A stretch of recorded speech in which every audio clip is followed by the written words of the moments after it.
안녕하십니까, 이내호와입니다. 이번 영상은 평등에 대한 5번째 영상이면서 헌법재판소가 평등 문제를 어떻게 다루는지에 대한 2번째 영상입니다. 저번 영상에서 헌법재판소가 평등과 관련된 문제 사례를 어떻게 다루는지까지 설명을 드렸습니다. 좀 정리해 드리면 평등과 관련해서 문제가 된 사례가 있을 경우에 일반적인 사례와 비교해서, 즉 비교 집단과 비교를 해서 같은데도 불구하고 같게 취급하지 않고 다르게 취급한다든가, 또 다름에도 불구하고 같게 취급한다든가 와 같은 그러한 법률이 있을 경우에 이 법률의 정당성을 어떻게 판단하느냐에 대해서 설명을 드렸고, 단순히 같은 것을 다르게 취급한다, 다른 것을 같게 취급한다는 것 자체만으로 그 법률이 정당하거나 부당한 게 되는 게 아니고, 같은 것을 다르게 취급하는 것에 있어서 정당성이 있다면 그 법률은 정당한 법률이 되고, 같은 것을 다르게 취급한 데서 정당성이 없다면 그 법률은 부당한 법률이 됩니다. 또 다른 것을 같게 취급할 때 다른 것임에도 불구하고 같게 취급한다는 그 자체만으로 그 법률이 부당하게 되는 게 아니고, 다른 것을 같게 취급한 데 있어서 그것이 정당하냐 안 하냐에 의해서 그 법률이 정당하냐 안 하냐가 결정된다, 이렇게 판단한다는 것을 말씀을 드렸습니다. 그런데요, 어떤 법률이 같은 것임에도 불구하고 다르게 취급하고 있다면, 그렇다면 그 다르게 취급한 데 있어서 정당하냐 안 하냐를 어느 정도로 헌법재판소가 판단하느냐에 대해서 이번 영상에서 설명을 하게 됩니다. 자, 그러면 지금부터 그 부분에 대해서 설명을 드리도록 하겠습니다. 본격적으로 설명을 드리기 전에 헌법 규정상 평등조항이 어떻게 되어 있는지 다시 한번 확인을 해야 됩니다. 왜 그런가 하면 이 헌법조항의 성격에 따라서 이 정당성이 판단되는 강도가 서로 다르기 때문에 그렇습니다. 저번 영상에서 보여드렸던 헌법에서 평등조항을 보시면 제11조 1항하고 제11조 2항 이하 규정들이 쭉 있고, 11조 1항은 모든 국민은 법 앞에 평등하다 해서 이 11조 1항 자체는 모든 국민의 모든 사항에 적용되는 조항이고, 11조 2항 3항 이하에 있던 이 평등에 관한 조항은 특수한 사람이나 특수한 상황에서 평등을 규정한 내용이다, 이렇게 봐서 헌법 제11조 1항은 일반 평등에 대한 일반 규정이고, 헌법 제11조 2항은 평등에 대한 특별 규정이다 라고 해서 기본적으로 평등에 대한 어떤 문제 있는 사례가 발생했는데, 그 문제 있는 사례가 11조 2항 이하에 규정된 이 특별한 어떤 규정에 적용이 된다면 그거부터 먼저 적용을 하고, 그 다음에 구체적인 조항에 적용이 없는 그러한 문제가 되는 사례라면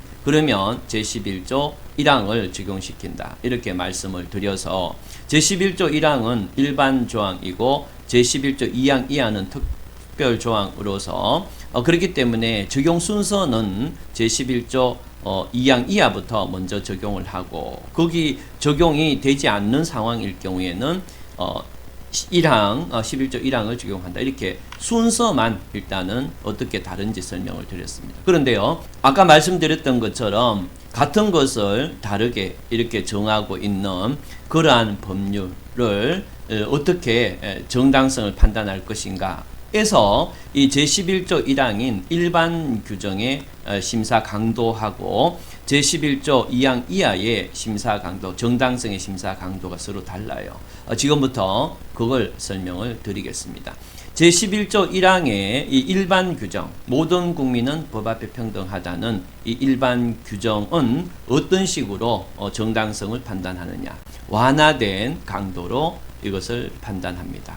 이 완화된 강도로 판단한다, 이것이 무슨 말인지 지금부터 설명을 드리겠습니다. 여러분들 평등 있죠. 평등이나 정의, 어떤 법이 만들어질 때 평등에 대한 완전한 수준으로 법이 만들어질 수가 있는가, 이거에 대해서 먼저 여러분들 생각할 필요가 있습니다.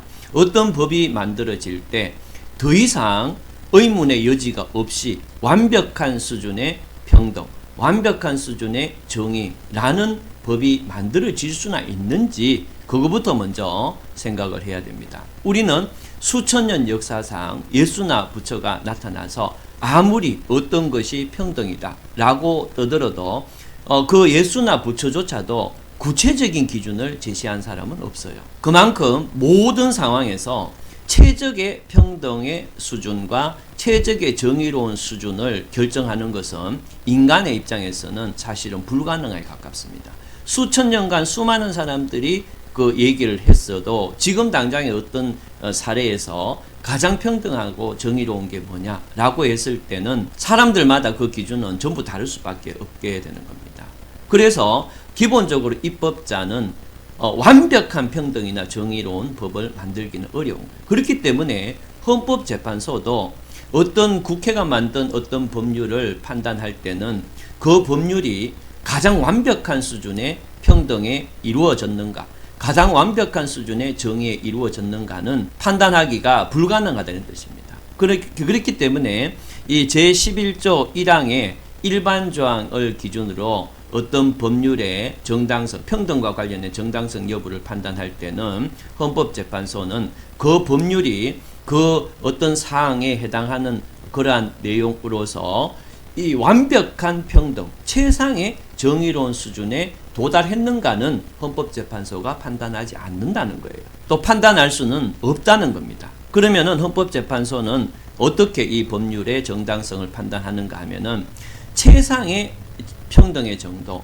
최상의 정의의 정도는 우리가 판단할 수가 없지만 적어도 이 정도의 경계를 넘어서는 건 안 된다 정도의 판단은 가능하다는 겁니다. 예를 들면 평등이라는 어떤 사례에 적용되는 그 법률의 내용이 최상의 정의냐 평등이냐의 수준에 도달했는지는 판단할 수 없어도 적어도 이 범위 밖으로 나가서는 안 된다라는 한계 개념은 판단할 수가 있게 된다 이런 뜻입니다. 그래서 기본적으로 헌법재판소에서는 이 어떤 법률이 평등의 관점에서 어떤 범위를 넘어서는 안 된다는 그 범위는 정할 수가 있다는 거예요. 그래서 제11조 제1항 일반 평등에 대한 일반 규정에 대한 어떤 법의 정당성을 평가할 때는 바로 지금처럼 최상의 어떤 정도를 기준으로 평가하는 게 아니고 최하의 정도, 어떤 한계의 정도만 이 평가를 하고 그 안에서 그 법률이 더 정의로우냐, 더 평등스러우냐는 이 헌법재판소는 판단하지 않는다는 겁니다.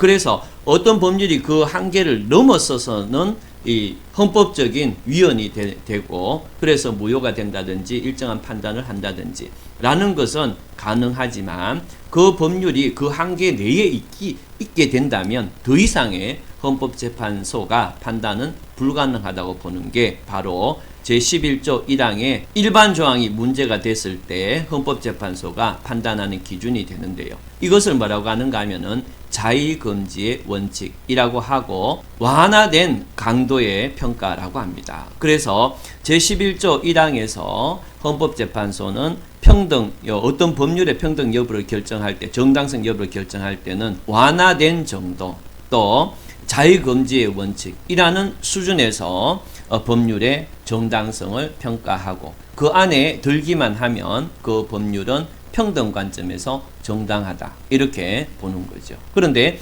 11조 2항은 저번 시간에 말씀드렸듯이 한정된 사람 혹은 한정된 상황에서만 적용되는 그러한 평등 규정이라는 겁니다.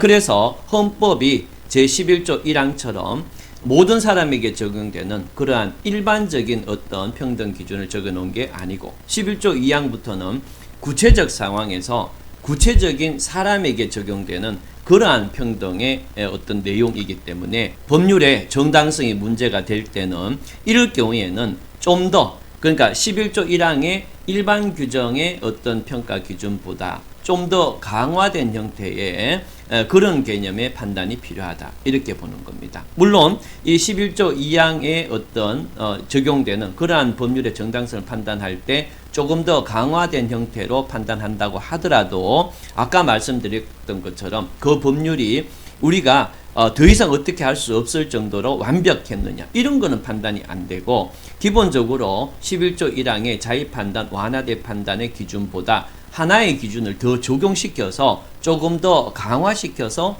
보겠다라는 것이 이 특별규정, 그러니까 평등에 대한 헌법의 특별규정에 해당하는 그러한 법률의 정당성을 판단할 때 적용되는 원칙이 되겠습니다. 그래서 제11조 2항 이하에서 적용되는 그러한 법률에 대해서 헌법재판소가 정당성을 판단할 때는 강화된 어떤 판단 기준, 이렇게 말을 하고요. 구체적인 기준은 과잉금지의 원칙이라는 원칙을 적용시키는데, 이 과잉금지의 원칙이라는 것은 그 세부적으로 다시 4개의 어떤 기준을 갖고 하나하나의 기준에 맞춰서 그래서 어떤 법률의 정당성을 판단하게 됩니다. 결론적으로 헌법재판소는 이 우리나라의 평등과 관계된 그러한 법률이 정당성에 문제가 있을 때는 크게 2가지의 강도로 그 법률의 정당성을 평가를 하고, 일반 규정에 해당하는 그러한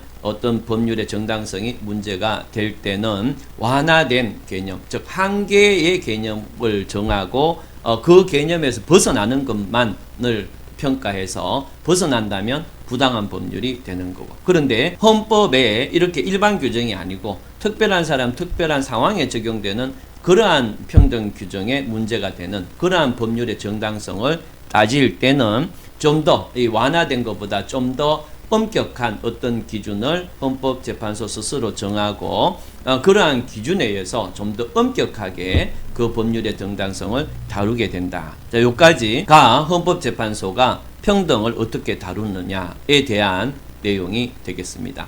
2개의 영상을 통해서 헌법재판소가 평등과 관계된 문제되는 사례에 대한 그 법률의 정당성을 어떻게 판단하는가에 대해서 설명을 드렸습니다. 그런데요, 지금까지는 평등에 대한 어떤 문제되는 사례가 발생했을 때 헌법재판소가 어느 정도의 강도로 어떤 식으로 심판하는가에 대해서 설명을 드렸습니다. 그런데 헌법재판소는요, 이러한 어떤 절차나 어떤 방법, 해결 방법이라는 이 절차적 방법적인 이론적인 발전은 상당히 지금 나름대로 고민을 하고 발전하고 있어요. 그런데요, 이 판단의 내용은 여전히 아리스토텔레스가 말했던 같은 것을 같게 취급할 것이냐, 같은 것을 다르게 취급할 것이냐, 여기에 여전히 내용적으로는 머물러 있다는 겁니다. 그래서 여러분들이 그런데 같은 것을 어느 정도로 같게 취급할 것이냐, 다른 것은 어느 정도로 다르게 취급할 거냐에 대해서 방법적으로는 완화된 방법, 강화된 방법 이렇게 있는데요, 내용적으로는 그 일반적인 게 없어요. 여러분들이 어떤 재판을 할 때 다른 기본권에 대해서는 일정한 재판이 이루어질 때 어떤 결과가 되겠다라고 대체적인 추정이라도 가능합니다. 그래서 그건 무슨 말인가 하면 여러분들 마음속에 평등이 아닌 다른 기본권일 경우에는 일정한 어떤 기준을 예측할 수가 있다는 거예요. 그런데 이 평등에 대한 문제는 다른 것은 얼마나 다르게 하고 같은 것을 어떻게 어느 정도로 갖게 해야 될지 내용적인, 우리가 인식할 수 있는 내용적인 게 없기 때문에 이 평등에 대한 헌법재판소의 판결은 혹은 결정은 항상 그 결정이나 판결이 난 다음에 그걸 기준으로 앞으로 이 정도는 평등하고 이 정도는 불평등하구나 라고 그 판결을 기준으로 우리가 감을 잡는다는 거예요. 그런데 그런 감이 있어도 다음에 평등에 대한 어떤 판결이나 재판이 진행될 경우에는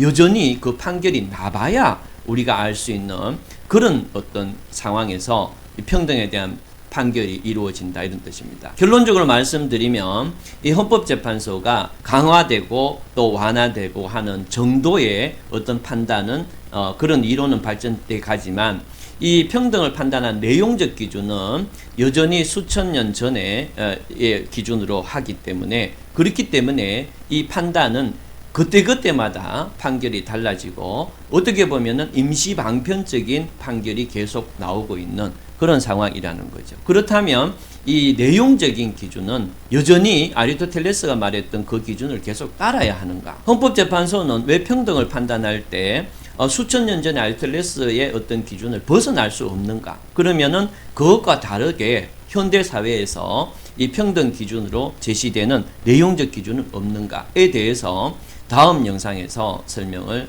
드리도록 하겠습니다. 그러면은 다음 영상에서 뵙도록 하겠습니다. 감사합니다.